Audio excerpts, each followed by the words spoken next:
Good morning, everyone. How are we all doing? Welcome back. It's my first time here for a week. Let me first check the audio, see how it sounds. And it's shitting its pants. Nice. See you soon. Bye.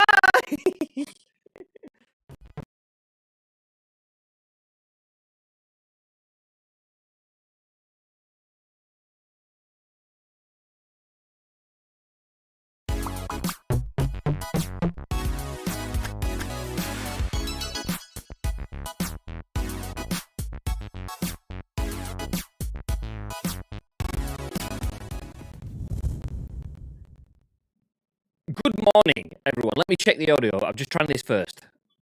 No, it's still shitting itself. Okay, I will go be happy now. Bye.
Good morning, ladies and gentlemen. It's not the third time I've tried this at all. How are we all doing? It's good. It all sounds good. It's nice. Anyway, welcome in to twitch.tv/Ice Cream Uploads. My name is Graham Day, and hopefully you guys remember that because I've not been here for a week. You were left with the sights and sounds of the man that we call Bibby. Although he probably didn't get that because his Discord probably killed the audio. But it's the man that we call Bib. I'll read Bib. Wagwan. How did everyone get on last week? Nice week off for anyone, or was it just me? Just me? Nice. But yeah, how'd you get on last week, Bib? Although I did know because I did tune in for every single day. But yeah, how'd you get on?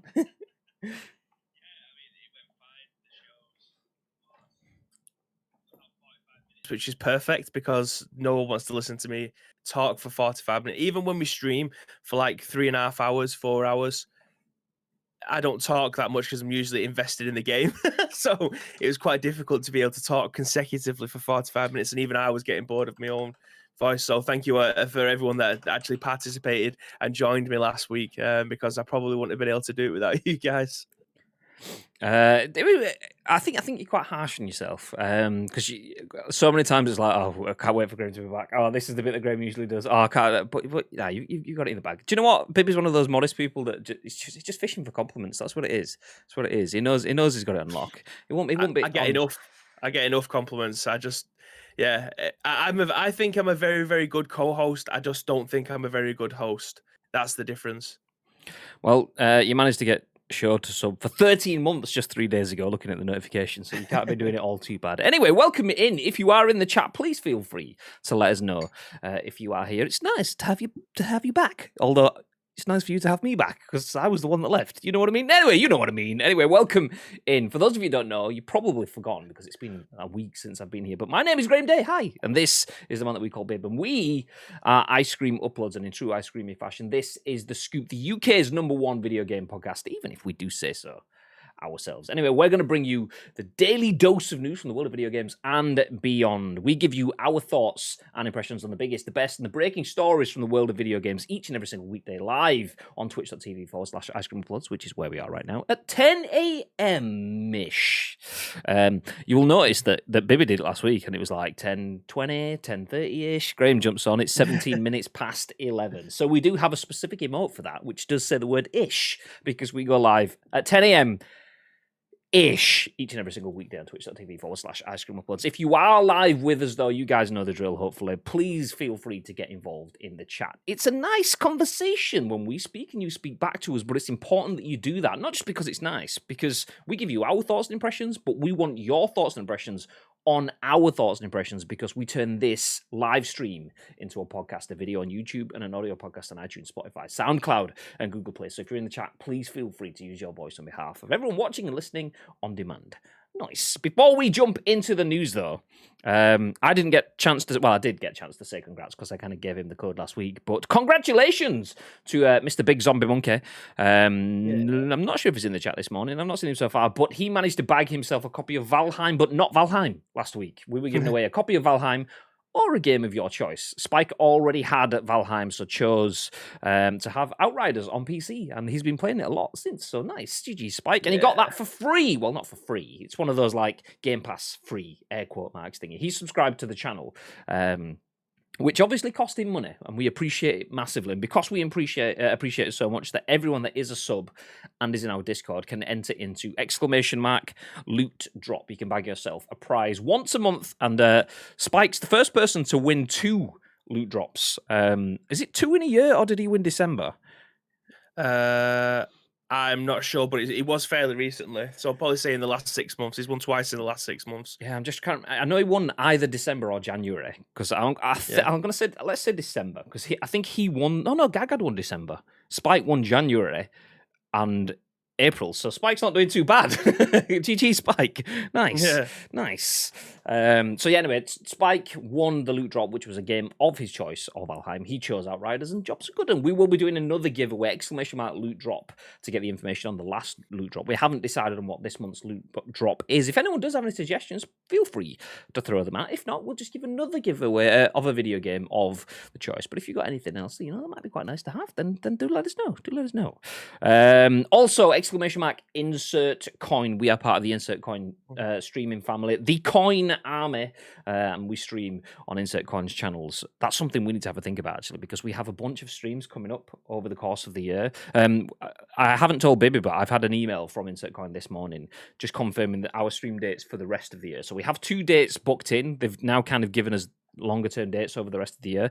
We actually have, as currently scheduled, a stream for Insert Coin on the 22nd of December. so we can get very, very festive with that. I mean, obviously, if that doesn't fit, we can look at it at that point in time. But not at that point in time, we can change it. But maybe we get festive. Anyway, check out official Insert Coin on Twitch if you want to see the Insert Coin guys. They do a lot of streams. There will be a stream today, with it being Monday, and Wednesday and Friday, plus other streams as well. So go drop them a follow. Anyway, jumping into the chat. Lake says, well, I can't quite see that. It's one of our exclusive subscriber remotes that has its own triggered audio sound effect, and it sounds actually a little bit like this. Hello. Yeah, I thought you were gonna just bring us in to knock us down. From background. Lake says it was different when Professional Bib was on at the helm. It was on time. No audio cocking up at the beginning. This is what I'm here for, to bring it all down a notch or two. Happy you can finally get a professional haircut day, says Mr. T. Good morning, Mr. T. I'll read. It's not gonna look good now because I went straight from the shower to having wet hair and putting my hat on. But because I've put my hat on, I expect myself to look like some form of monk, maybe a bit Friar Tuckish. Hey, lovely. But yeah, I've done a decent job in this lockdown when it comes to hairstyles. When I say I've done a decent job, what I mean is I've done absolutely nothing, and Danielle has absolutely earned a lockdown skill. She's a hairdresser extraordinaire. So yeah, I've been pretty decent. So I'm not in as much of a rush to get my hair cut today, but I definitely am looking forward to a nice beard trim, shape up haircut and stuff. If everyone else is going out for a haircut, then obviously keep social distance, take your mask and stuff, and let us know. Nice. You get a trim, babe? Yes, but not until the 30th of April, because that's when I was able to book in. 30th? I've got a while yet. It's like 30th of April, yeah. 2.5 weeks away. I could just go to any other barber, but I don't want to cheat on my barber, do you know what I mean? They've done a good job for like the last 4 years, so I ain't going anywhere else. Oh, I've got a decision. So I have 2 barbers near me. One of them that does the better cut, and I like the way that they cut my hair, but then the other one, like, I feel like you go into a sauna kind of thing. Like most places will do, oh yeah, we'll put some stuff on your skin and give you the nice coat. And well, do you want your eyebrows doing as well? Your nose hair as well and all that stuff. Most places will do that kind of stuff. But this one, they just kind of like put your head in a bag and fill it full of steam. I know it's like, I've never had that before. I mean, I've had like a towel on my face, but not this like steam machine under a I said bag. It was an apron kind of thing. But yeah, it was full on exfoliation extraordinaire, which is good, but it's just the cut's not as good, so I need to wait up. But yeah, maybe by the end of the week I might look clean and crisp. We'll see. If you're all getting cuts, feel free to let us know. Anyway, a couple of things before we do jump into the actual news stories of the day. First things first, I didn't get to comment on it last week other than in the chat, but WWE 2K, babe. Yes. So we had rumors of it. You covered it on Friday. Yes, we did. And then we got the official announcements and stuff. Did you see the trailer? What your thoughts? I did see the trailer. Yeah, I mean, for me, WWE games have always been graphically great. Aside from the lasagna faces and stuff like that happened during the last launch, but historically, I mean, they've always looked top tier. Even with the glitches aside, the game still looks solid. But this looks unbelievable. Like I don't know much about the game. I don't know whether or not I can't imagine it just being a console exclusive. I mean, obviously, if Asim is in the chat, I don't know whether or not I'd be able to say that, and I didn't pay attention enough to what it was coming out on to see whether or not it was a console exclusive. But I mean, if it is, I mean, it doesn't really matter. But if they're bringing out a PS4 and a PS5 version, at PlayStation 5 or the new gen consoles we play on Xbox or whatever, it's gonna look amazing. It's that when Rey Mysterio puts on that mask and you just see his eyes pop through, it's like, oh my god, Class. It's gonna look phenomenal. So just on that, Mr. T. I don't know if you can confirm anything. Not that we're asking you anything that we know you can't confirm, but that bit with Rey Mysterio, I just want to confirm, was that real or was that CGI kind of stuff? Just the reason I asked this is because I tweeted out, hugely impressed with it, I think yesterday, the day before, saying, okay, this looks good. This is a 2K visual game. So that stuff with Rey Mysterio, I'm assuming you could confirm if that was CGI or not, because that just looked class to me, to the point where I'm going, is it real? Is it real? Because even when he's pulling his mask over his eyes, there's like, because it's obviously a PVC-ish, leatherish mask, you've got the stitching and you've got the shining and stuff like that. It just looks so good. I did see, the funny thing is, because obviously I jumped through the comments with the WWE 2K from the WWE 2K social media accounts, and there were some people saying it looks shit. 2 years for this, and I'm thinking this is the very first look of beta testing stuff, and you've seen a couple of bits from it in game. Have you not seen the bits with Rey Mysterio? Because that looks fucking incredible. Yeah, well, I said it. I've said it once, and I'll say it a million times. The gaming community as a whole is really, really nice. It's just the toxic part of it seems to be always filters through, regardless of whether or not it's a very, very good thing or a very, very bad thing. It's the vocal minority, whereas the majority are just, yeah, that looks kind of cool, or they just won't comment at all, or just like it and retweet it. It's always the vocal minority that are always the arseholes, usually, that I reply to, go, this looks like shit. You gotta play this shit. Here comes the pain, looks well better. You know what I mean? It's like, whatever, mate, whatever floats your boat. If that's what you get your kicks on, fair enough, do whatever you need to do. But for me, that looks fucking great, and I can't wait. I'm more interested to see what's coming from it, like the graphics and all that stuff. You talked about this. You're the graphics guy. I'm the gameplay guy. I want to see what's coming. I've got a lot of love for the old like GM modes and the career modes, the road to WrestleMania and stuff like that. That's the stuff that's the nitty gritty that I want to get into, Graham. So yeah, I'm interested to see what comes out of more announcements further down the line. Super excited about it. We will see. Mr. T says real mixed in with capture, render, and then gameplay. Oh, beautiful. Can't wait to see more. Lots more to come. And well, hashtag it hits different. Yeah. For those that just before we move on, did you ever think that Rey Mysterio was going to be the cover art? I didn't. In a million years, I never would have thought it was Rey Mysterio. If anything, I genuinely thought it was going to be someone like Drew McIntyre. I thought it was going to be someone like him. Someone who's got, I know I don't want to say prestige, because Rey Mysterio's got that in buckets full. But yeah, you usually think like heavyweight champion contender kind of stuff. Whereas Rey Mysterio have some spots where he's on a title run storyline, but then he could go back into a tag team storyline, and so he can be the main event, and he can also be a supporting event. So yeah, no, I get what you mean. I get what you mean. I absolutely love high risk, high flyers though. So like when I mean, don't know if David's in the David is in the chat. David will be able to tell you that my sort of wrestlers, when we were growing up, David was the Undertaker and Kane and the big guys, the slow guys. Yeah, exactly. And I was Matt Hardy, not Matt Hardy, Jeff Hardy, and Rey Mysterio, and anyone that did any sort of Hurricane Rana off the top rope kind of stuff. Yeah, that was me. That was me. So yeah, I'm hyped to see him there. So much so that I watched only the first match of last night's WrestleMania because it was work day. But I watched The Fiend. The first time I've ever seen The Fiend wrestling. The excitement for WWE 2K got me watching the WrestleMania this weekend. So yeah, I've never seen The Fiend wrestle until yesterday. There you go. I won't tell anyone what happened because you know. I haven't watched them all yet. I like to say, old man. I finished watching the Masters and I was like trying to keep my eyes open for WrestleMania. It was never going to happen, so I'll catch up on that later on. Nice. Anyway, let's jump into the split screen and get some actual of today's newsage on. So the 2K announcement stuff came out over the weekend. It has been confirmed. Last week it was rumored. It has been confirmed. WWE 2K is coming. Check out the social media from WWE 2K for a little bit more. Not much more than we've just given you, but you get to see a nice little bit of gameplay teaser. I say gameplay teaser. What some content, video footage, we'll put it that way. Nice. Yeah, you understand? We understand? It's good. Anyway, let's jump into the main story of today, though. He says as he opens up Chrome and it's not working. No, it is. Nice. So Wes Yin-Poole at Eurogamer says, Sony plots big PlayStation push into mobile gaming. Tagline?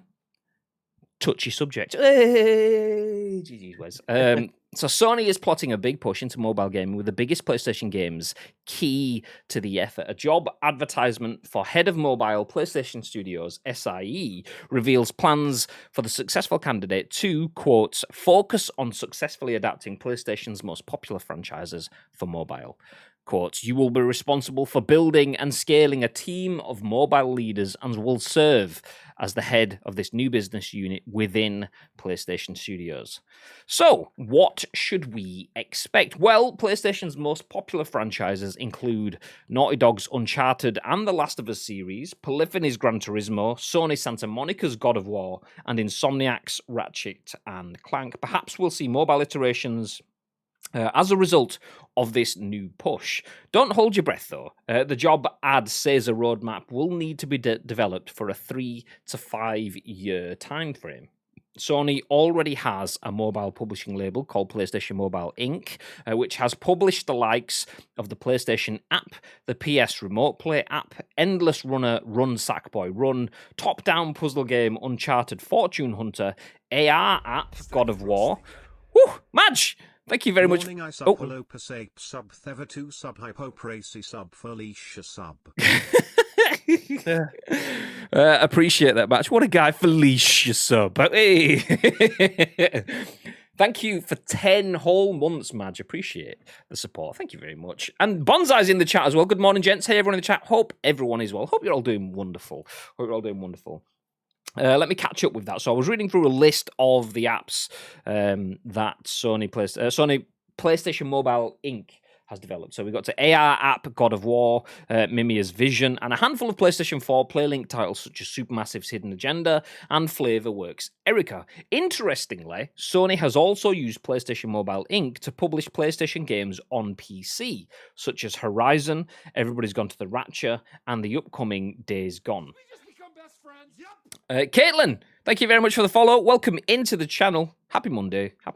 And who can forget the Xperia Play? This phone/handheld console hybrid, produced by Sony Ericsson, was once dubbed the PlayStation Phone and launched in 2011 with 60 games, some of which were PlayStation classics. These included Cool Borders 2, Destruction Derby, Medieval, and Siphon Filter. Mobile gaming is big business, of course. Pokemon Go, Candy Crush, PUBG, Genshin Impact, and Roblox all pulling hundreds of millions of pounds a month. I imagine Sony fancies a piece of that lucrative pie. The news comes hot on the heels of a Bloomberg report that claims that Sony has an, quote, obsession with blockbusters that was, quote, stirring unrest within PlayStation Studios. As part of that report, we discovered Naughty Dog is working on The Last of Us remake, and Sony Bend is working on a brand new game and not Days Gone 2.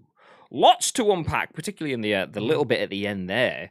But what are your thoughts? Is this happening? Is Sony making a big push into mobile gaming? Bit? Can you see it? I can see it, and I think it is going to be a very lucrative market for them to be able to do so. We know how mobile games usually are free to play to begin with, and you may end up getting to a certain amount of time within the game or a certain level, depending on what the game requires you to do. However, they're usually free to play for a reason, and that is because later down the line you end up having to pay for the game maybe 4 or 5 times the amount that you would do if it was a brand new game coming out for your console. Say the game is £60.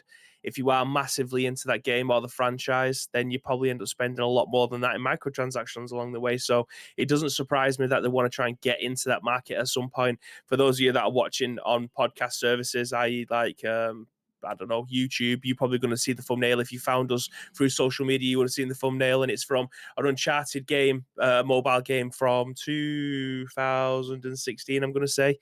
I'm not too sure. I didn't even know they brought out a mobile game. That's how disinterested I am with mobile games in general. I didn't even know that Uncharted had one. But that is something that they clearly tried.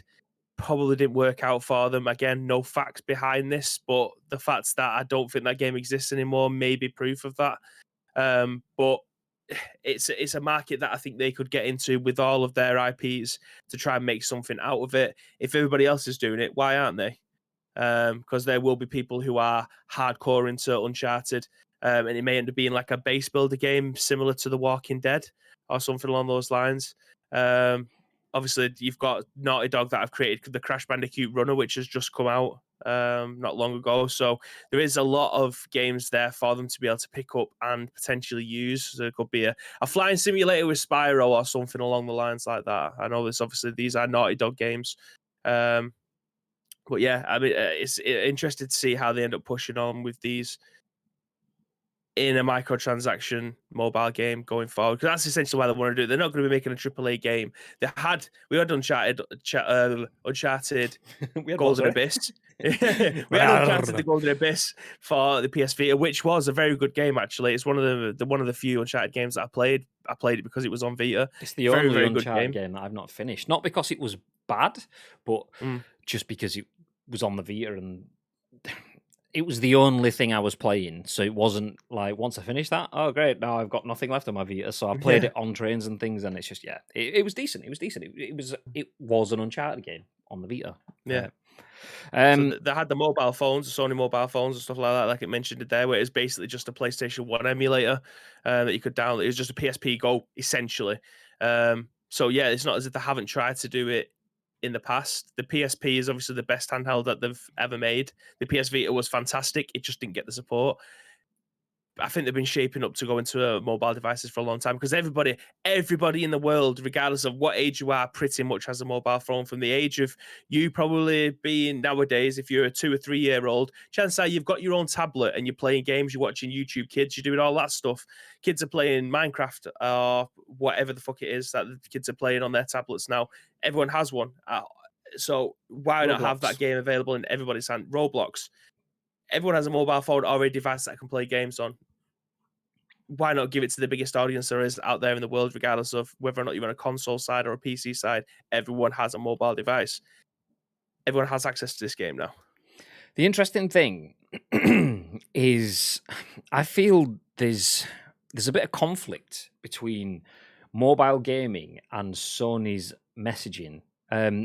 Does anyone have the quote, or can anyone remember the gist of, if it's not direct quote, the gist of what Jim Ryan was saying? Jim Ryan was saying something along the lines of, they believe in generations for consoles, meaning that the PS5 is different from the PS4. Yes, you can play some games and there is some crossover, but the idea is that the PS5 is a whole new experience. And the idea that Sony can offer a Game Pass equivalent, that is down to the fact that they believe that they want to give you like huge blockbuster experiences, and you can't do that if you're giving games away for free on Game Pass, which is why PlayStation aren't looking at a Game Pass alternative.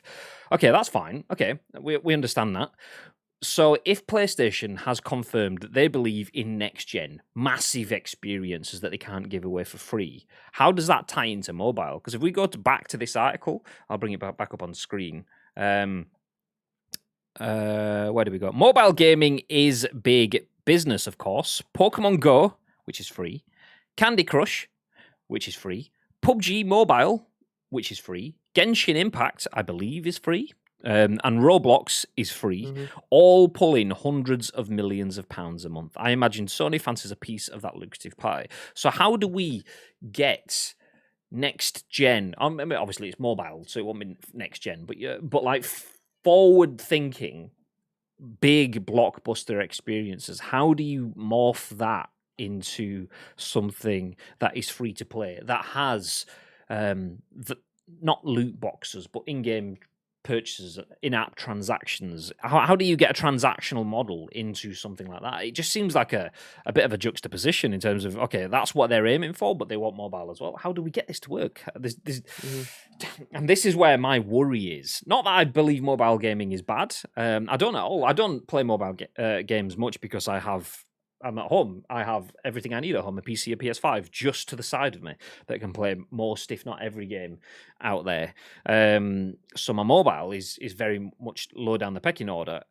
Okay, so I'm not going to touch mobile games, but my worry is that there's going to be some...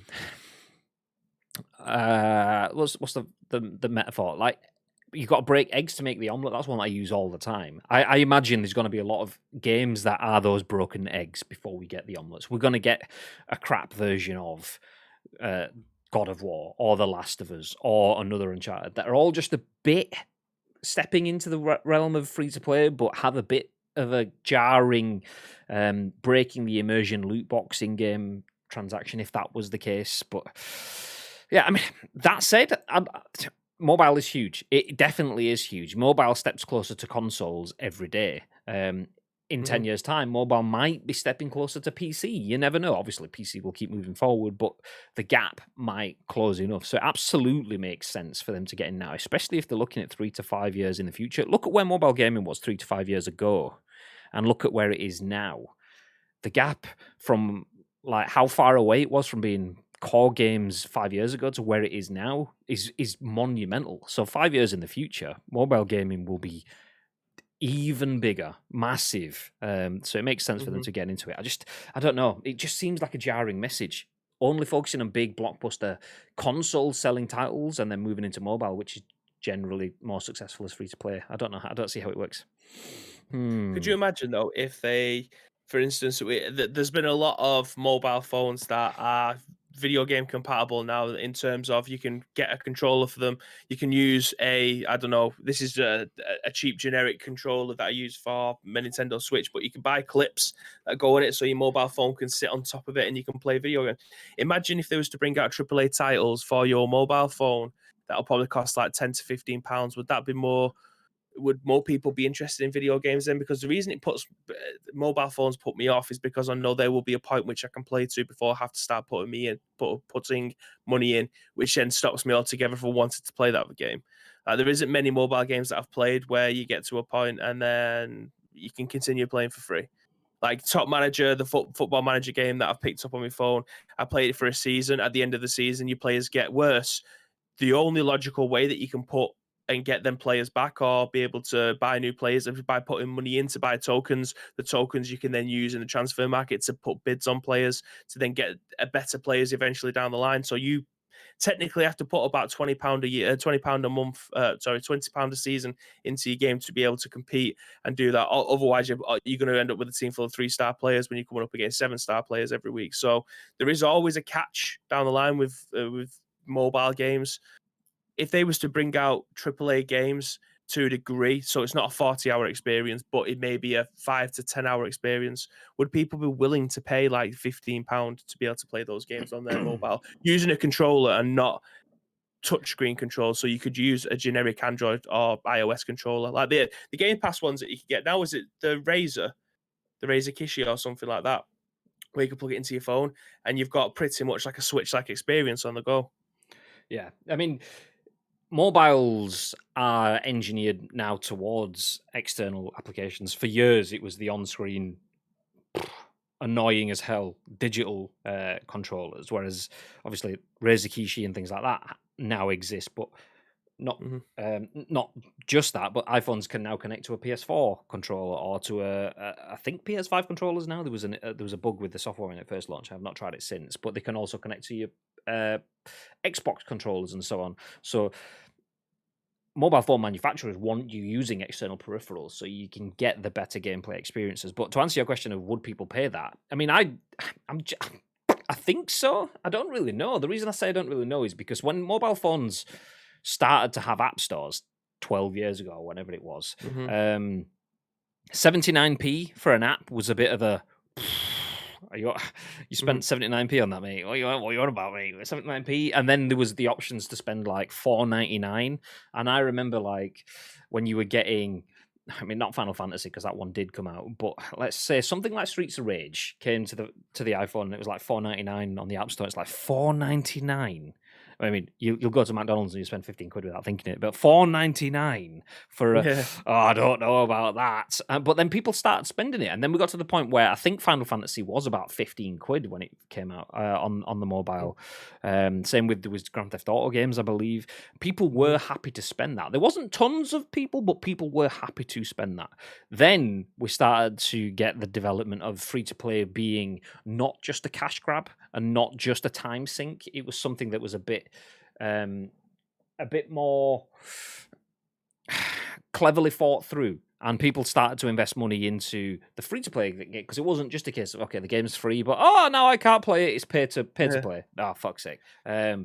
So that started to become a bit more successful. But because of the success of that, I mean, I've taken my eyes off of paid mobile gaming now, so I can't tell you if paid mobile gaming still is successful. I imagine that it potentially could be, but I don't know. I mean, it would be successful for some. The issue is if PlayStation puts their time into Run Sackboy Run, which earns a shitload of money, or a Roblox alternative, which earns a shitload of money, and that's free to play, then why would they put the money into making an Uncharted on the mobile when it's not going to just completely churn money forever? It will do the big and gone. But will it even have the big song and dance like an Uncharted? So, yeah. I've just checked the market now, and Vice City is £5. San Andreas is £7. Grand Theft Auto 3 is £5.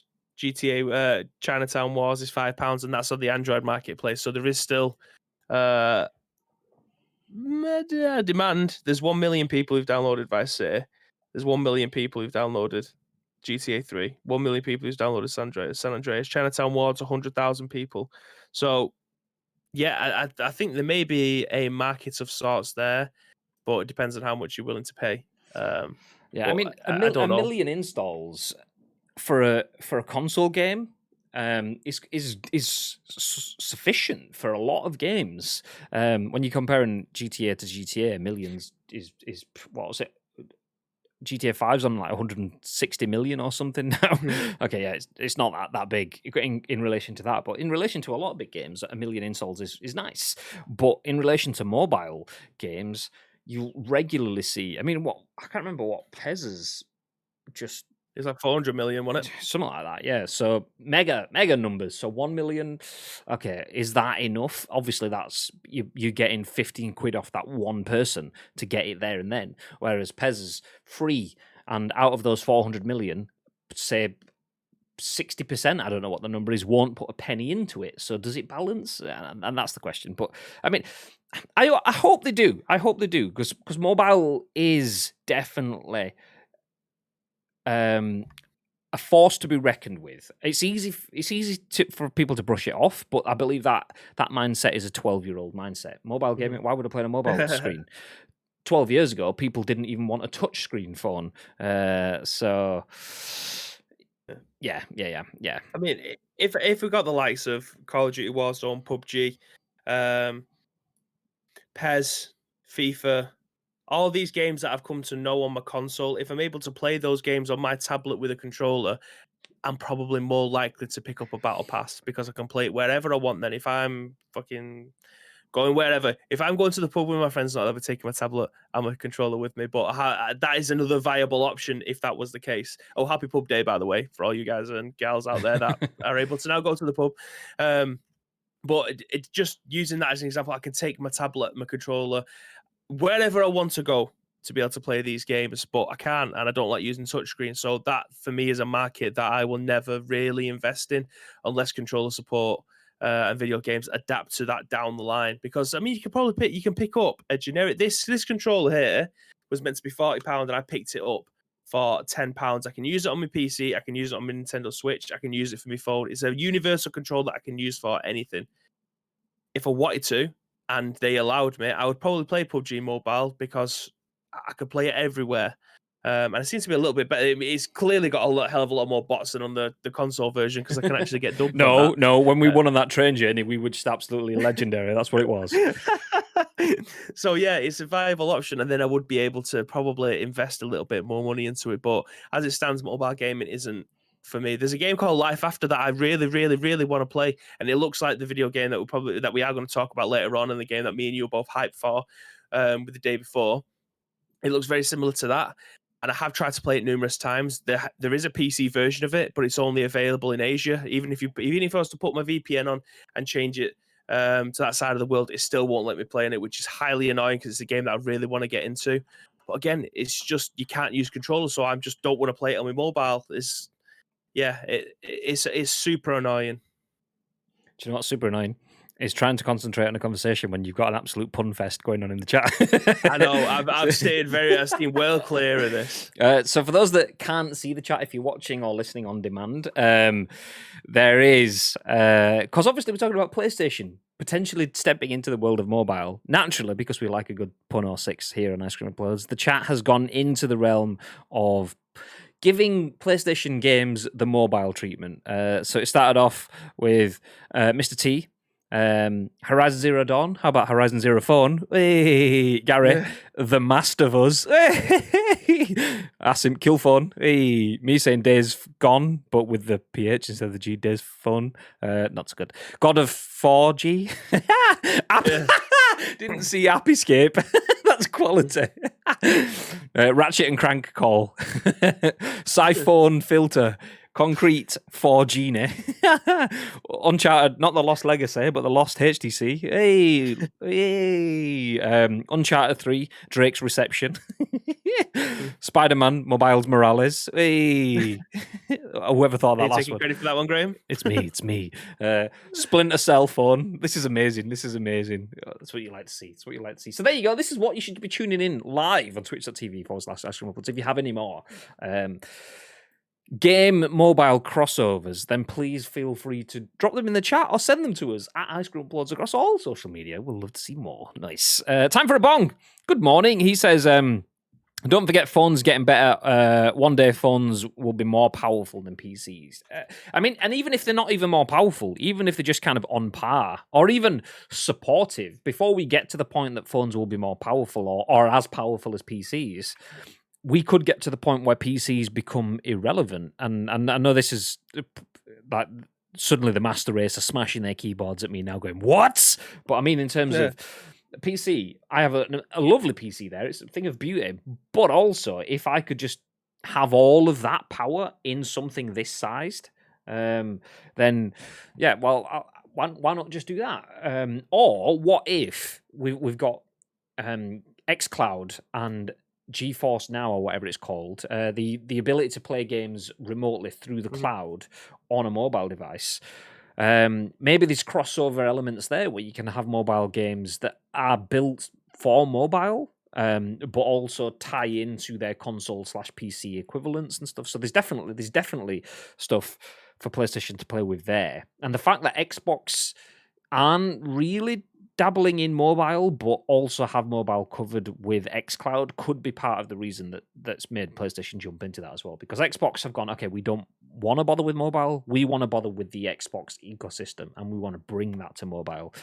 PlayStation could effectively do this. I mean, I know we're talking about them having their games on there, but the fact that they're developing or they're looking at stepping into mobile, it could just be getting PS5 on mobile. It mentions within this, PlayStation Mobile Inc. Has already developed games for PC, such as Horizon. Everybody's gone to the Rapture and Days Gone. So big games they've already put on PC. That's not a mobile game. And this Mobile Inc. has already created the Remote Play app, which does exactly that. So it could be a case of PlayStation aren't really going into mobile gaming per se. They're bringing gaming to mobile. Maybe it is that, but yeah. However it goes, we will keep you updated with how it goes. Puns for days. Hey. One day mobile phones will have signals to match landlines. I mean, more often than not, in Manchester, you can get a mobile phone that can do that easily. I remember my mate Daniel, who's a big tech nerd, coming to Manchester because he's from Huddersfield, coming to Manchester and checking his, I don't know if it's 4G, 5G, whatever connection in the middle of Manchester city centre. It was better than his fibre optic connection at home on a mobile connection. It's not the same for me here on the edge of the city where it's kind of like hammered by all the housing and stuff around. But yeah, we're pretty much there already. When 5G is fully rolled out and we all get infected by the mind controlling bot virus things and stuff like that, then yeah, we'll have good internet. Nice, yeah, nice. The 4G on my phone is faster than my broadband, and that is not a joke.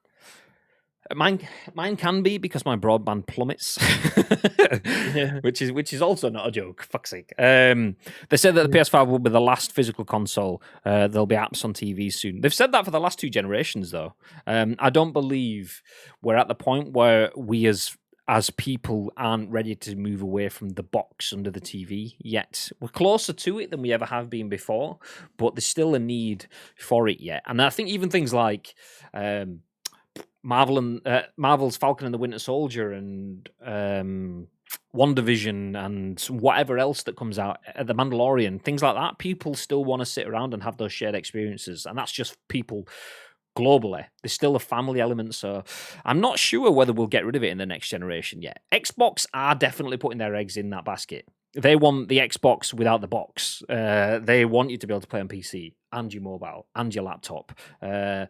And on your TV. Samsung, I believe we covered it about a year ago, Samsung TVs, you could buy them with an xCloud subscription or something like that, Game Pass subscription or something along those lines, where you could play it directly on the TV. So we're getting closer to that. Next gen might be a bit too soon. It might not be. A lot can change in 7 years. We'll be downloading PS6 app on our TVs in the future. Maybe. PS5 definitely won't be the last console, says Mr. T. I've seen that 5G towers are the cause of COVID. I've seen it on the internet, so it must be true. Yeah, absolutely. Yeah, I saw it on the internet. Someone on my Facebook who's got a science degree from their mate Steve, also on Facebook. So yeah, they've said it, so it's absolutely true. They can't build them fast enough, so it makes sense, to be honest.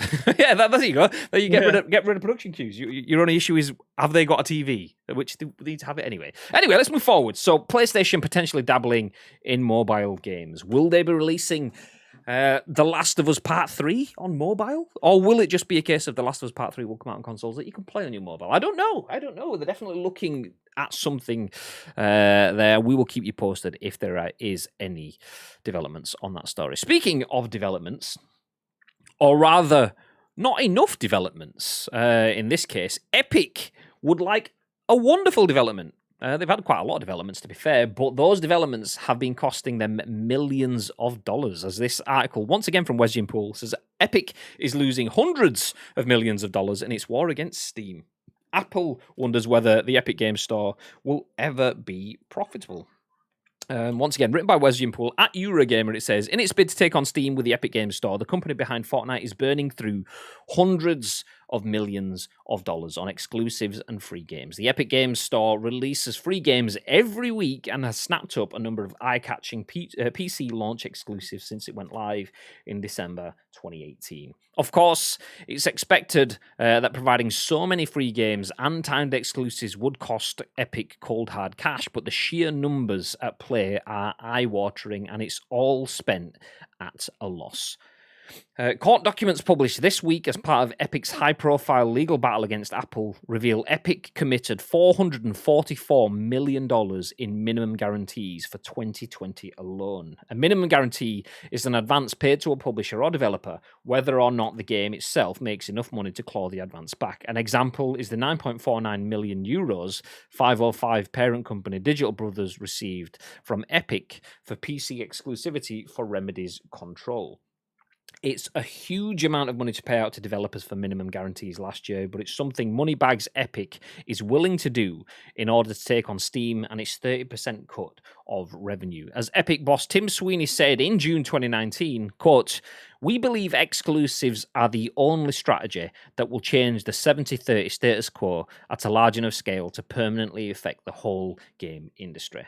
According to Apple's summary of the arguments it's bringing to court next month, and citing depositions from Epic executives, the Epic Games Store is unprofitable. Apple contends it, quote, "will not be profitable for at least multiple years, if ever." Apple's filing reveals Epic lost $181 million on the Epic Game Store in 2019, and it projected to lose around $273 million on the store in 2020, even with the significant growth revenue for last year. Even with the significant growth, revenue for last year was projected at $401 million. Epic has confirmed $700 million was spent by PC players on the Epic Game Store in 2020, although only $265 million of that was spent by players on third-party PC games in the Epic Game Store. So it's $444 minimum in guarantees for 2020 alone is a big loss leader. Long story short, they're earning a bunch of money, but they're losing a lot more. Nice. Apparently, Epic has admitted this trend will continue in the immediate future, and Epic projects to lose around $139 million on the Epic Game Store in 2021. These are all unrecouped costs resulting from Epic's attempt to grow the Epic Game Store. That includes at least $330 million in unrecouped costs from minimum guarantees alone. Ouch! That's a lot of games that missed their minimum sales target. Here's the bombshell. Quote, "At best, Epic does not expect the Epic Game Store to have a cumulative gross profit before 2027. Then, as a result, Epic has funded and must continue to fund Epic Game Store through funding and capital raised by other parts of its business, which have been incredibly profitable for several years." That'll be Fortnite then. Nice. Epic has had its say on these points, of course. In its response, the company said it expects the Epic Game Store to become profitable by 2023, 4 years earlier than Apple's claim. Epic Game Store is not yet profitable at its current scale and stage of development because it has front-loaded its marketing and user acquisition costs to gain market share, the filing reads. Epic Game Store's 12% transaction fee is sufficient to cover the variable cost of running Epic Game Store, including payment processing, customer service, and bandwidth. Ultimately, the points about the Epic Game Store's profitability are a minor part of a sweeping court case that has broader strokes. Epic is after Apple because, do you know what, we can stop there. We don't need to know about the broader case. What we do need to know, though, is that Epic is losing hundreds of millions of dollars in its war against Steam. A lot of free games, a lot of exclusives, a lot of discounts. I mean, everyone's got Grand Theft Auto on PC now, right? Grand Theft Auto 5, we all got that last year. Nice. And all of the other things it's given away. Can they sustain that? Will they make a profit anytime soon? Will they make a profit by 2023? What are your thoughts, Bib? Yeah, I think it'll be. I don't think it'll be in. Well, we're in 2021 now, so I don't think it's going to be in 2 years. I reckon it's going to be a little bit more than that. With the low percentage compared to Steam and the free games that they give away every single week. There's a new game pretty much every single week, and the exclusives that they've got. If they haven't got close to breaking even now, after a couple of years, I can't see that changing anytime soon. We talk about the exclusive games that PlayStation give away every single month and Xbox with games with gold. We assume that in most cases they paid for the exclusivity there to whoever it is that manufactures the game for it to be free for everybody else. So the people who create the game are getting money from somewhere. So they're just saying, do you want to give you a game away for free? Okay. And it goes on there, everyone downloads it, and they'll never get any money from it. So there will be money being hemorrhaged every single time that they put a new game out, which, as I said, is every single week. So yeah, I can see why they're losing money left, right, and center. For them to sign exclusivity to a lot of games, they're not a bit high profile or indie. what other incentive is there for you to? I mean, we've known this for years, but people don't like other storefronts. People assume that when you have a PC, the only storefront that you will ever need is a Steam one. They won't want to. They don't want to know about anything else. They automatically assigned, which is probably quite fair, to playing Fortnite on your PC is Epic Game Store. It doesn't have a purpose for anything else apart from playing Fortnite, which is unfortunate because if you go on there, my catalog of games on Epic Game Store is it's a hell of a lot better than my Steam one anyway. And that's purposely because they've been giving away games. But apart from that, Epic seemed to do a promotion every other week as well. So there was, when I have bought games from the Epic Game Store, it's because if I spend £10, they will give me 15 or 50% off my next order, and it'll just be a continuous voucher. Mr. Bamba is the person that does this more than anybody. He will go into that with the incentive of buying 3 or 4 games because he knows that he'll be getting 3 or 4 games for the price of 2. So yeah, I can understand why they're hemorrhaging money left, right, and center. And if Fortnite wasn't making as much money as they potentially have been doing over like the last 4 or 5 years, I couldn't see this even being a competition between them and Steam. I don't think it'll be profitable anytime soon. I think they're halfway there, but I think it's still going to be at least another 4 years before it starts to turn a proper profit, unless something major happens again where there could be a potential new Fortnite version coming out, or they sign a long-term exclusivity with, I don't know, Grand Theft Auto or something like that. I'm not too sure how they look to plan it, but I can't see it changing unless something dramatic happens. Yeah, I mean, it's a bold move. I mean, they are throwing away millions of dollars, but they're also earning millions of dollars from highly profitable areas of business. So if you can take the risk, you can take the risk. The only way that you will fight your way into an established market is either having something absolutely unique. But when you're looking at stores and games, then the only way that you can get something unique is to create a shopping experience that is bespoke, that has never been done, something entirely new that someone can't copy. Okay, well, that's pretty much impossible. It's not impossible, but if that was possible, everyone would do that all the time. So this never say never. Someone could invent a way of shopping that's exceptional. Right now, no. Okay, well, the easiest thing, which is not easy at all, then, is to get something unique. How do you get unique games? To buy the exclusives. That's the only thing that will get you unique. Can you get exclusives for cheap? No. So money is the only way into that market. So they have a shitload of money. They have, whether it's PR bluster or whether it's an actual core belief of the business, they have a belief that developers and consumers should be treated better in the whole commerce and ecosystem in video games. Like I say, could be PR, could be not. I'm not going to have that discussion right now because we've had that before. But whatever the reasoning is, they've got reasons for wanting to be in this. Obviously, they want to earn money as well themselves. And they have a shitload of money. I applaud them for trying to fight their way in. I am curious though. Is Apple saying that they're going to be fighting this until 2027? 6 more years of losing money hand over fist before they start to make money on it. Is that Apple being okay? Do you know what? We've been in mobile store and retail forever. So we can see, and these are our honest projections, or is this Apple going, okay, well, we're in a court case with them, so let's just make everything like judge it as harsh as we possibly can? Or is 2023 more realistic? Is 2023 realistic because Epic have said so, or is Epic going, actually, we don't want people to think it's losing money and it's a bit shit, so let's tell them it's really good? So maybe it's probably going to be 2025, somewhere between the two. Who knows? But yeah, it's interesting to see. Epic is happily throwing money at exclusives. That's fine. We understand. That's how you get people in. That's the unique selling point. That brings people in. But so much money and losing so much money hand over fist, kind of a given. I never thought once that Epic was making shitloads of money. I thought they were making shitloads of users. Get GTA and give it away for free. Okay, that will have cost them a fucking shitload of money.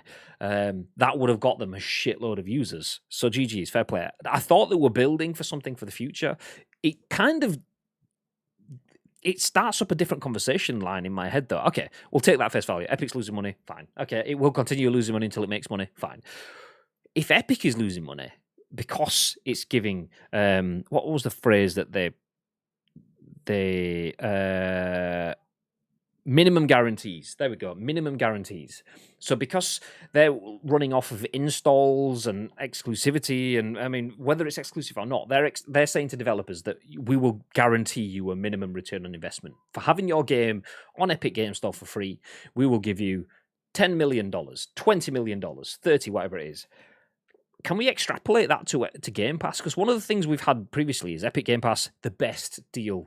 Epic Xbox Game Pass is the best deal in gaming. Absolutely, 100%. One of the questions that we've never had an answer for that we keep coming back to, though, is it sustainable?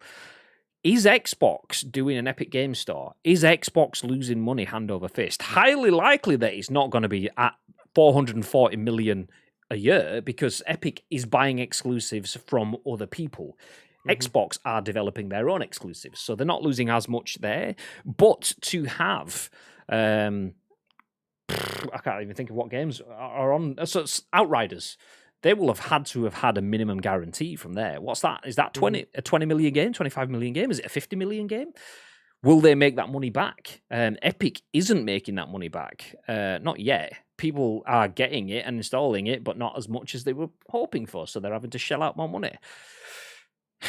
How long? I mean, we've got 2 years left on Epic before they start to make money. If you go by their best guess, 6 years. If you go by Apple's guesses, could we be looking at the same sort of thing for Xbox Game Pass? It's an interesting thought process, train of thought. Yeah. And Xbox are trying to get their Game Pass on everything, which is a smart decision. Have Xbox Game Pass on everything that you could possibly have. Epic don't have that luxury. Like if I on my phone, if I went to the Epic Game Store, I've got a choice of 2 games. One of them's an auto chess game. The other one's Fortnite. I can't play any of the games that I've got in my PC library on my mobile phone. It's the complete opposite for Xbox Game Pass. I say with Apple Arcade, I think Apple are more pissed at the fact that they've pulled Fortnite from there because that was making them a lot of money. I don't know many people who've picked up Apple Arcade and thought, you know what, this is fantastic value for money. There is a lot of good games on there. I'm not going to lie. But in terms of what you're getting from the competitors, it's the same with the Google Play. They've got something similar as well. I can't even remember what that's called. But those two in comparison to Game Pass, I mean, and PlayStation Now. I mean, PlayStation Now is obviously second, and then the others will follow. But Game Pass, nothing comes close to it. So I don't understand. Well, I can understand from Apple. It's a lot of sour grapes for them. We still don't know the contractual situation with how Epic have decided to just pull their game from there, and nothing seems to have done about it just yet. Apple just keep on throwing them and dragging them through the mud in terms of it's basically giving away their finances and showing their hand instead of Epic doing that. So, yeah, I can understand why Apple are pissed, but I genuinely don't know. I don't know. No one knows. No one knows how this is going to turn out for Epic. I mean, what do you guys think? Do you think Epic are doing the right thing? Do you think that they are just pissing money away, throwing it into a bottomless well that will never fill up? The idea is that if you keep throwing the money in, eventually you get to the point where it stabilizes and it starts to make money. Can you see that? Did it? You were? So, yeah, that's true. Yeah, that's a good point. Say did it. Fair play. I mean, will we get to that point, and will it be in a few years? I mean, it doesn't matter when it is. Will we get to that point? Because if that does happen, surely that's a good sign for Xbox Game Pass. The thing, though, I mean, the other things that worry me is what if Fortnite fell off the face of the earth? Mm-hmm. What happens to... Bubble's going to pop eventually. I mean, maybe the bubble's already popped and it's slowly deflating. And if it does slowly deflate, how long does that deflation last for? It could pick up pace and so on. But like, how does that sit in comparison to Xbox then? Is Game Pass losing money hand over fist right now? And what is the bubble that could burst there? Do they give it a couple of years like they did with Mixer and go, yeah, okay, it started out nice and we got a little bit of a spike at the beginning when we got Ninja and Shroud, and then it just kind of fizzled out and nobody really gave a shit and it disappeared. Do we get that with Game Pass? And if we do, you kind of have to think, okay, well, where does the future sit for Xbox in that sort of sense? I mean, it's all guesswork. It's all guesswork. We don't really have questions. This is just purely a spitting shit sort of conversation. But anyway, what were you going to say?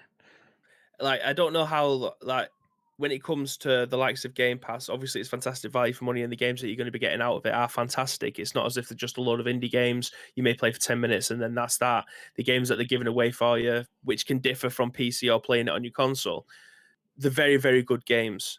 I hope that it doesn't get to the point where they're just about getting by and waiting for their latest IP to have a spike in numbers. Like Games Pass is going to be unbelievable when the new Halo game comes out, because I imagine a lot of people will either reactivate or subscribe for the first time when the new Halo game comes out again. Because it's going straight onto Games Pass. There's no two ways about that. So I hope they don't get into a point where they have to rely on the latest game coming out for people to reactivate or subscribe for the first time. Because when you subscribe for the first time, I think me and you both got an offer where it was like £1 for 3 months. They ain't making any money off that. They're expecting people to hopefully stay on after that, and then it'll become £10 a month or £8 a month, whichever one it is, and you're paying for the ultimate or blah blah. If they're subscribing for the first time and it's £1 for 3 months, and a new Halo game comes out, they're making no money off that. It doesn't matter how many people subscribe to it. It's going to be a drop in the ocean for them. They need people to keep that subscription going. I hope it doesn't get to the point where it's just dragging itself along until new IPs come out. It needs to be sustainable for 12 months of the year, not just 2, when 2 of their biggest games come out, whether or not be Forza, Gears of War, or Halo, or something along those lines. It needs to be sufficient all the way around. And that's something that Apple don't have now, because they don't have that guaranteed Fortnite money coming through their turnstiles every single day. Yeah, when it comes to Apple, I mean, do they need their own games? Because if they want the Apple Arcade and they want to have something like, if Xbox allows you to play Xbox games on your phone, and GeForce allows you to play PC games on your phone, and PlayStation start having PlayStation games on the phone, I mean, if they don't go through the PS Store, what does the Apple Arcade offer you then? I mean, yeah, or obviously you'll still get non-first parties like PUBG, Tencent making mobile games, obviously, but they might get to the point where they're going, what the fuck? We're the only ones on Apple Arcade. We're earning a shitload of money and they're taking 30%. Why don't we just make Tencent Arcade? Because we own everything anyway. So fucking. Yeah. Anyway, let's put a pin in this conversation, because there's a million different avenues that we can take this going forward. Will the Epic Game Store ever be profitable? I hope so.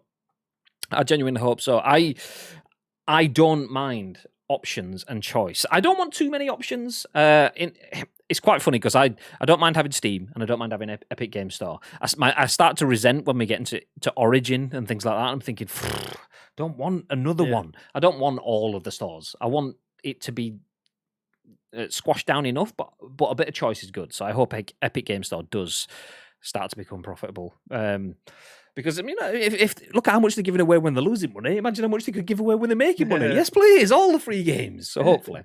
Anyway, let's pick up the pace and move along, because we are starting to overrun. Because I'm back, we talk shit for hours. It's just the way it works. So let's jump into our next story of the day.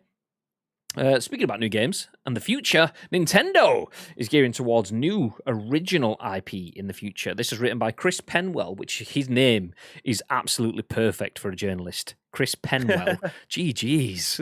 That's amazing. Talk about nominal determination. That guy's career was written when he was born. Anyway, Nintendo is going to have to make some changes to keep up with the rest of the gaming world. Nintendo president Shuntaro Furukawa says that the company will garner newer projects in its future lineup. Quote, I, myself, am looking at and studying various forms of entertainment, here said the head honcho. In the future, we will focus on creating new game series as well as long sellers such as Mario and Zelda. According to Nikkei via VGC, he emphasized that Nintendo needs to keep innovating so it stays competitive in the vastly saturated home entertainment marketplace. With the rise of Xbox Game Pass, which helped prosper great sales of the AAA title Outriders, the massive success of the PS5 so far, and additional competitors for consumers' time and money like Netflix and Disney+, there's a lot to think about for the Big N. What the fuck? Would you call Nintendo the Big N? Nice. Do you know, complete off topic, was watching Friends on Channel 4 while we were having breakfast yesterday, and it's one where Joey comes in and he's just been like fired from being Al Pacino's butt double, and Ross goes, "Come on, tell us about it, big guy." And Chandler goes, "Big guy," and Ross was like, "It just felt like a big guy moment." That's one of those. Come tell us about it, Big N. Nice. Anyway, back into the news.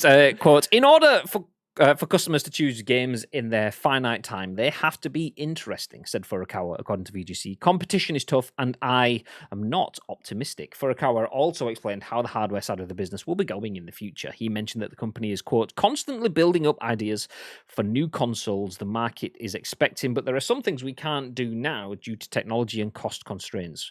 With COVID and rising costs for crucial computer parts in the market, we're not surprised. In addition, Furukawa told Nikkei that, quote, the deciding factor in whether or not to commercialize a product is whether it can create a new experience. Right now, that seems like a long way away, as the president mentions that we're in the middle of the Nintendo Switch's life cycle. That means it's at least 4 years away, and Furukawa said the life cycle can still be extended.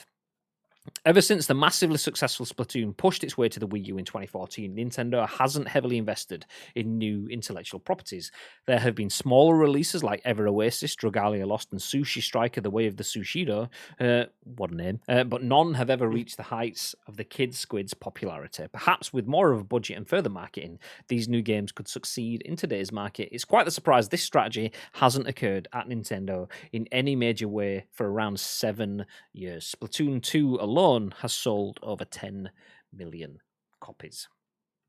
So Nintendo is gearing up for new IP in the future. Bib, thoughts?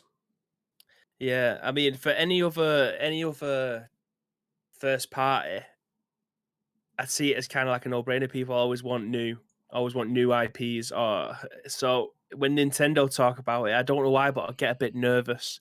And I cannot be the only person that thinks that. I always think just the surefire bet is to release a new Zelda, a new Pokemon game, a new Smash Bros, a new Mario game of sorts. Like they're always the one. They're the money spinners. They're going to make you millions of pounds overnight when you release those.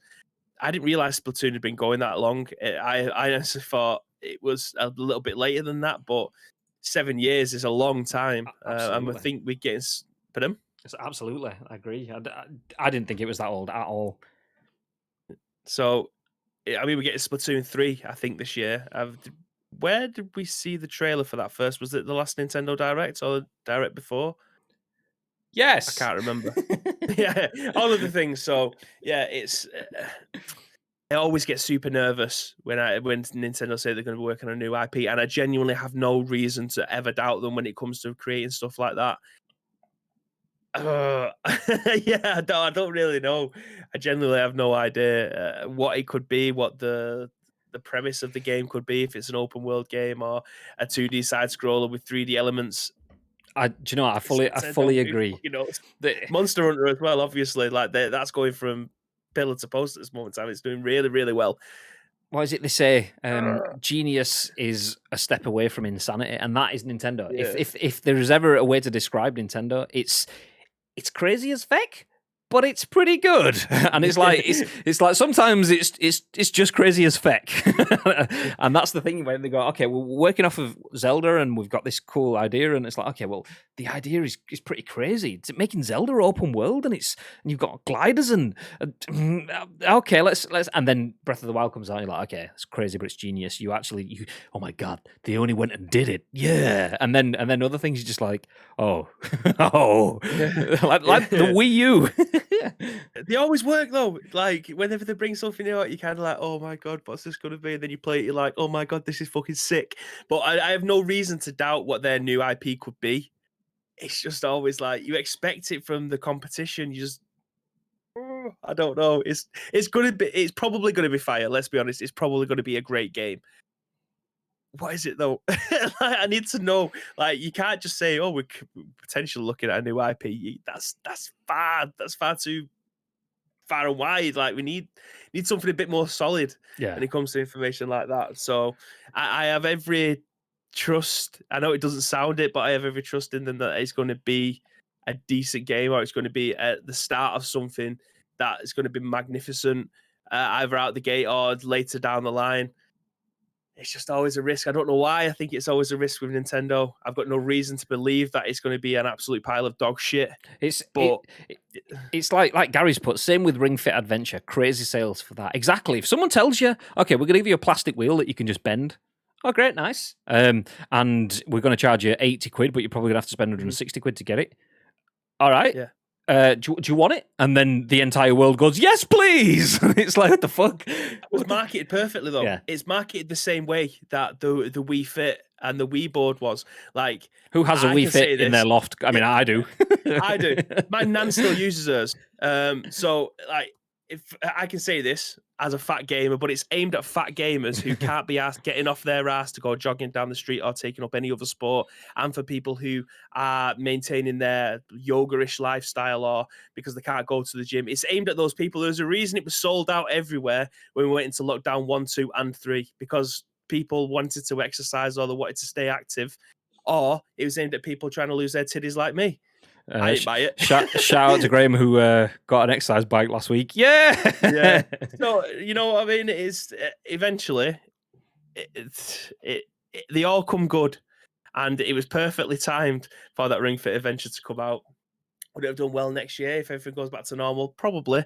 Would it have done as well? Who knows? We're kind of restricted by staying indoors for the last year or so.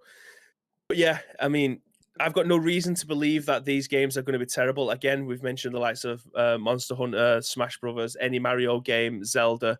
All of these games make a lot of money. I mean, there probably is reason. I just can't. I mean, no doubt, if you put a mind to it, we can find multiple things that Nintendo have tried and failed. It's just because they've had such a successful time, and a lot of their stuff that has been successful sounds familiar, or even the stuff that's unsuccessful is in the realms of it. I mean, we can instantly Mario Run on the mobile. That's taking the last story and the current story and putting it together and finding something that wasn't successful. And the way that they integrate with content creators, that's not successful either. Nice. There you go. There's two things Nintendo can't do. But the issue for me is, my Slack's just come back to life. That's why you're getting Slack notifications. My bad. It's this bit here where it says Furukawa also explained how the hardware side of the business will be going in future. He mentioned that the company is constantly building up ideas for the consoles market. Actually, nope, not that actually. In addition, Furukawa told Nikkei that the deciding factor in whether or not to commercialize a product is whether it can create a new experience. And that's the thing. Every video game needs to give you a new experience. It could be the same experience, but different. Just like Call of Duty. Okay, I'm going to have to mute Slack now because it's just going constantly. Get out of here. I mean, Call of Duty is the same experience as PUBG, but different.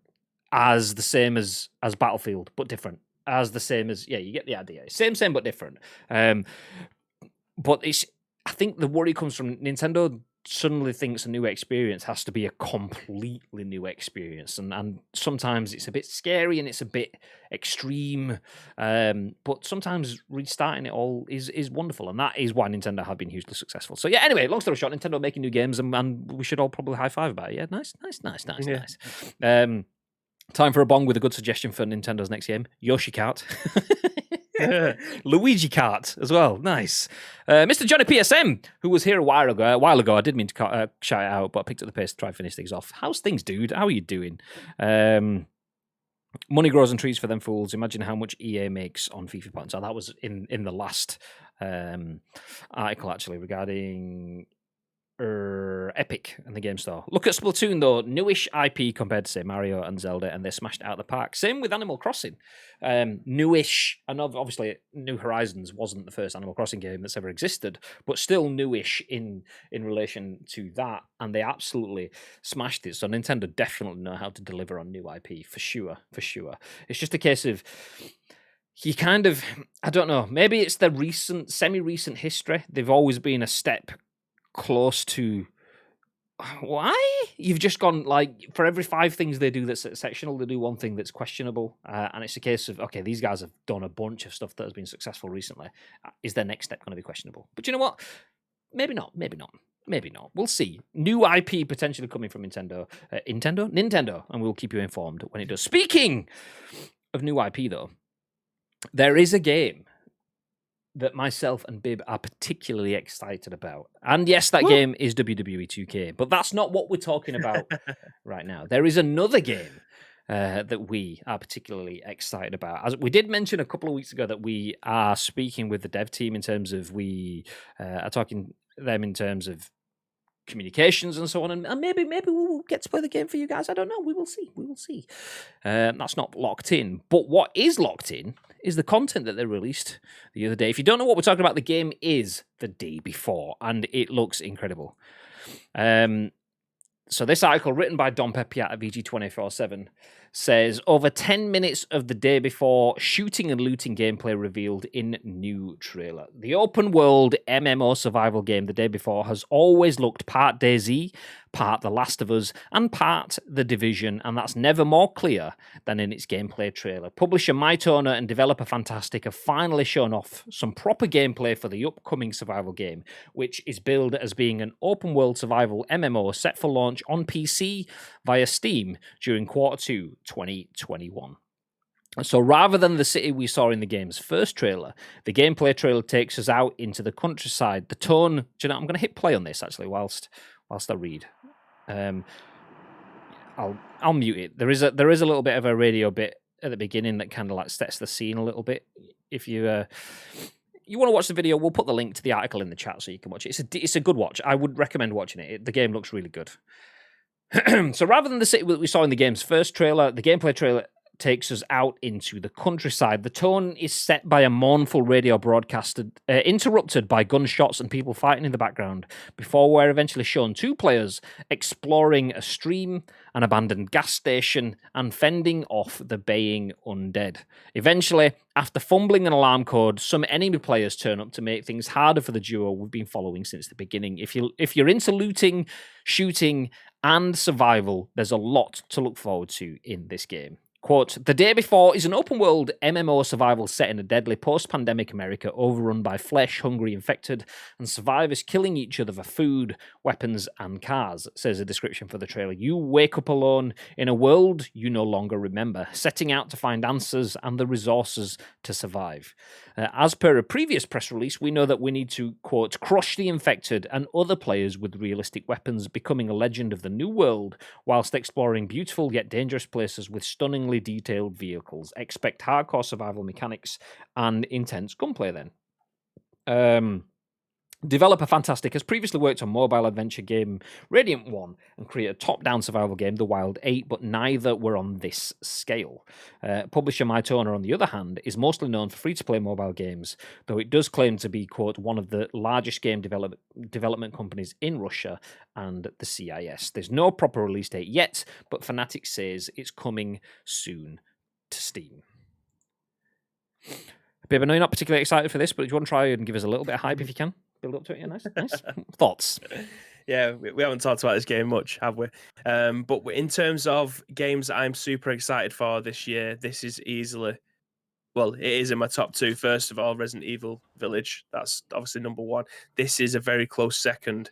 I have been waiting for an MMO survival game that isn't DayZ because I can't. I've spent well over 150 to 200 hours trying to play that game over the years, and it just doesn't meet the criteria that I'm looking for. It's lacking a lot. But this seems that we've only seen a 10-minute gameplay trailer for it, but this scratches a lot of the itches that DayZ doesn't, and that's what excites me more than anything. I like the fact that you are going to be with your friends, trying to go into places, either taking them down with all of you. Like, there's one part of this video where they turn up about 5 minutes in, they go to a gas station, and there is obviously quite a lot of infected around there. He puts his light on.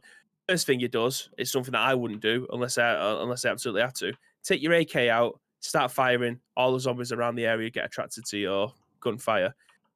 Any other game, I'll be looking at trying to get a silenced weapon or trying to stealth kill them to try and take them down to not attract them all. That's the kind of tactical thing that I want in my head, and that's what I hope this game can try and achieve.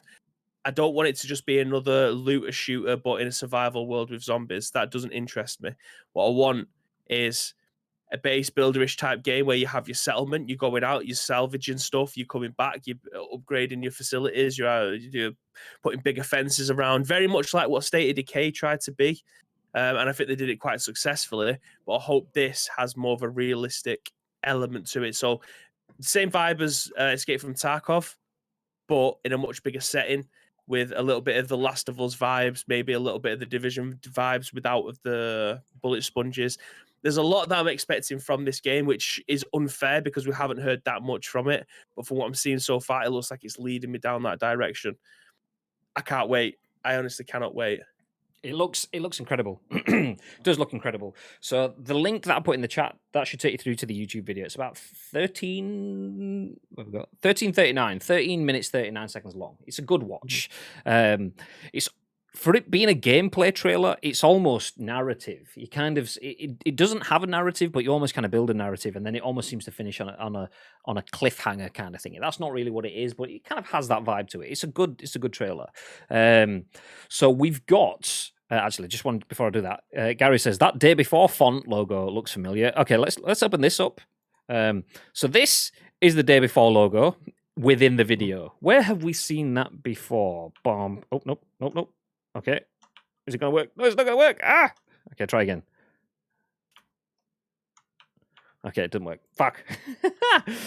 But there we go. The Last of Us. I was trying to do it on clicks, but boom. You can't do it when you full screen it. So there's the day before logo. There's the Last of Us logo. Day before, Last of Us. Day before, Last of Us. Have we seen that before? The Last of Us. I don't know. It's the same. It's the same thing. But it's not a bad thing. If there's a game that you want to copy, The Last of Us is definitely one of them. And we've seen games like DayZ, which has been a game that had immense wonder, huge potential.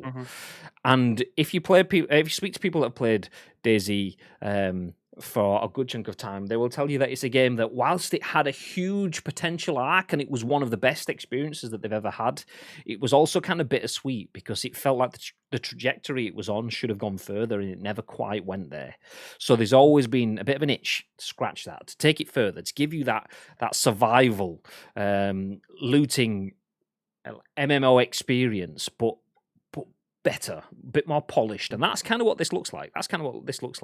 To put that into a caveat, though, so we're not just full on blowing steam up its ass, this does come off the back of a couple of things.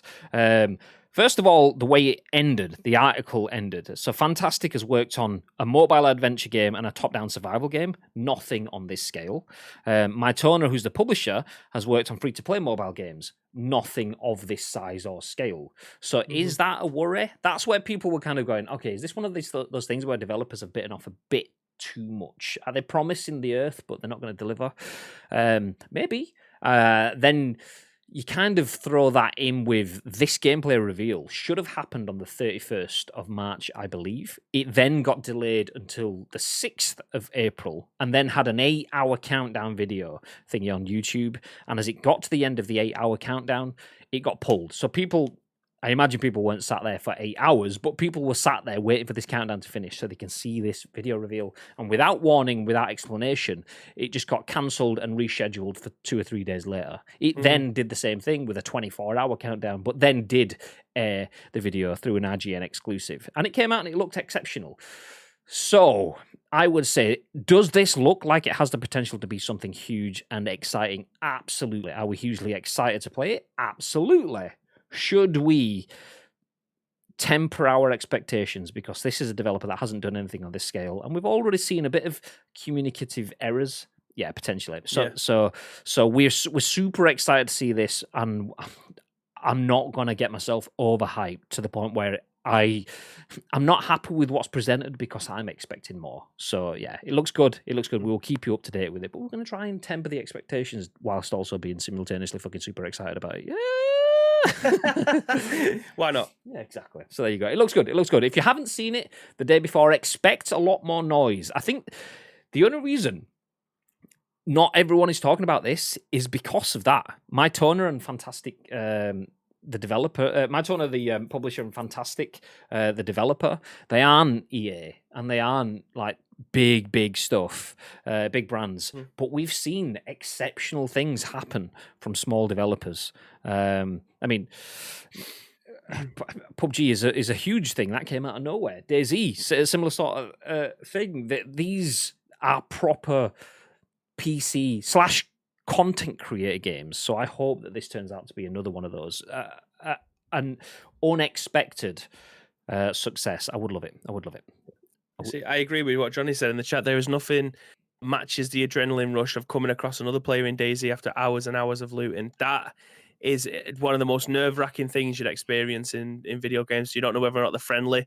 99 out of 100 times they are not. So it just ends up in a shootout. But if you are avoiding everything, you managed to kill a few zombies, sneaked around them, gone upstairs, you found a few ammunition rounds, you found stuff that you can able to eat on the way and things like that. And then there's a group of 3 people, and you either you or your buddy or just you. It is nerve-wracking, especially when they don't know you're in that building, but you're hiding away upstairs.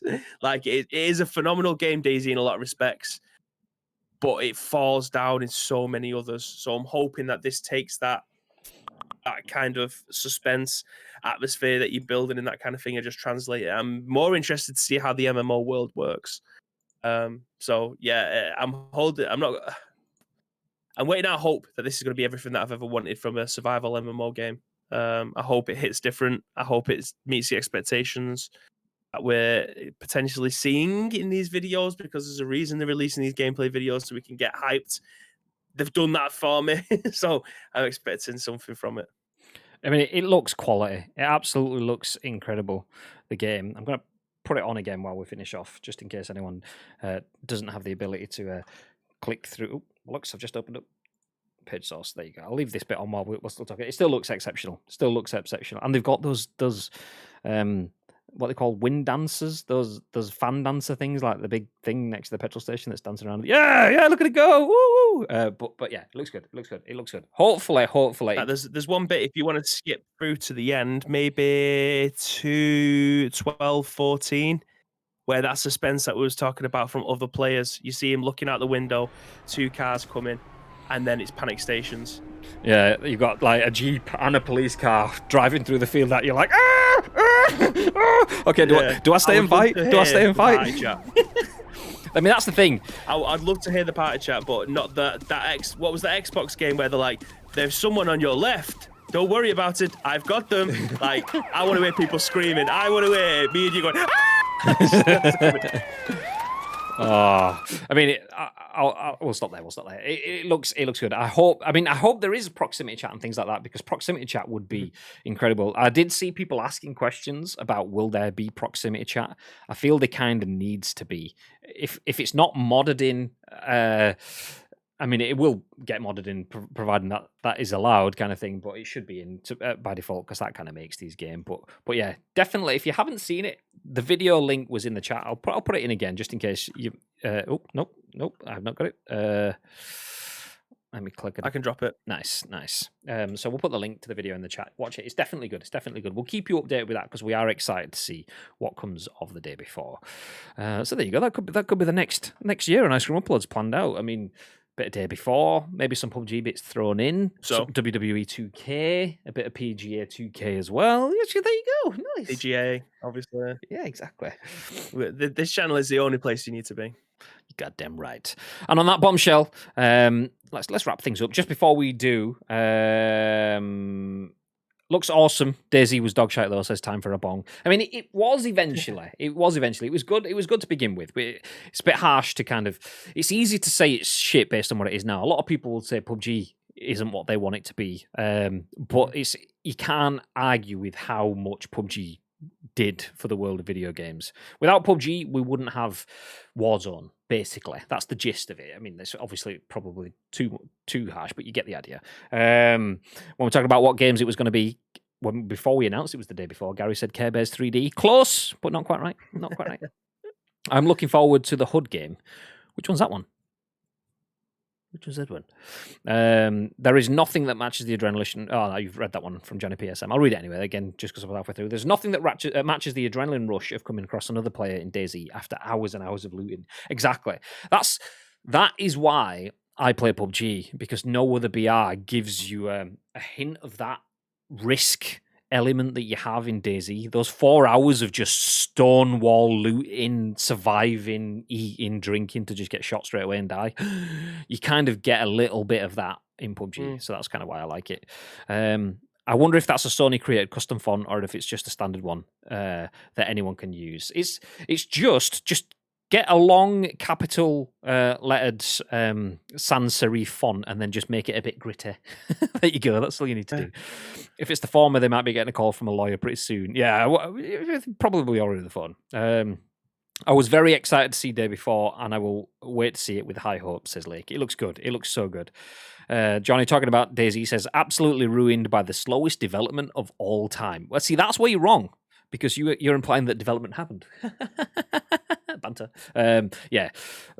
7 years on, and players are still looking for, like, the basic things to be kind of fixed, which is a shame. Anyway, thank you everyone for joining us for a long old scoop. This is what happens when I'm back. We talk shit for hours. Hashtag banter, says Garrett. Yeah, you got damn right. But thank you for joining us. We are going to disappear. I have 1,000,001 emails to jump through, so I probably won't be jumping on stream unless Bibby is hosting a stream, and then I jump in as second fiddle for some Pez or something. But yeah, but I won't be hosting a stream. Will you be streaming anything today, Bibs? I don't know. I genuinely have no idea what I've got planned for the rest of the day. Maybe. I know that's a very definitive thing, but who knows? Well, this is the exciting world of content creation. There's only one way you can find out. Well, there's quite a few ways you can find out, but the best way to find out is to follow us here live on Twitch. That way you get notified when we do go live. Anyway, before we go away and potentially come back or not, whatever, we don't know, you don't know. But before that, is there anything that you would like to add, Bib? Yes, again, thank you very much to each and every one of you that have joined us for today. If you want to help us shape our show, then do get in contact with us. There's 2 ways you can do that. First of all, find us on social media. It's at Ice Cream World across all major social media profiles. Secondly, get into our Discord. If you are watching this on video on demand, go into the description. All of the links that you need are there, but there is an area called The Scoop inside our Discord. All we need from you is your thoughts and impressions. We will then give you our thoughts and impressions on the very next show, which will be at what time tomorrow, Mr. Graham Day? That'll be at 10 a.m. Ish. There is no chatbot open because my cookie, my token has expired and it takes me forever to put the password in because we're super safe and stuff. So I will put the end slate up and then we'll get that working. So if you do want the links to our social medias, they will be there in the chat. Before that, though, since we don't know what time, if we'll be jumping back on or not, we'll probably drop a raid on someone. So if you want to get any extra channel points, then stick around and we go raid a friend of Ice Cream Uploads. That way you'll get a few extra channel points. And then, if we do play games, you can come back in a bit. Nice. Lovely. Have yourselves a fantastic day, though, ladies and gentlemen. Until next time, stay frosty. Stay frosty.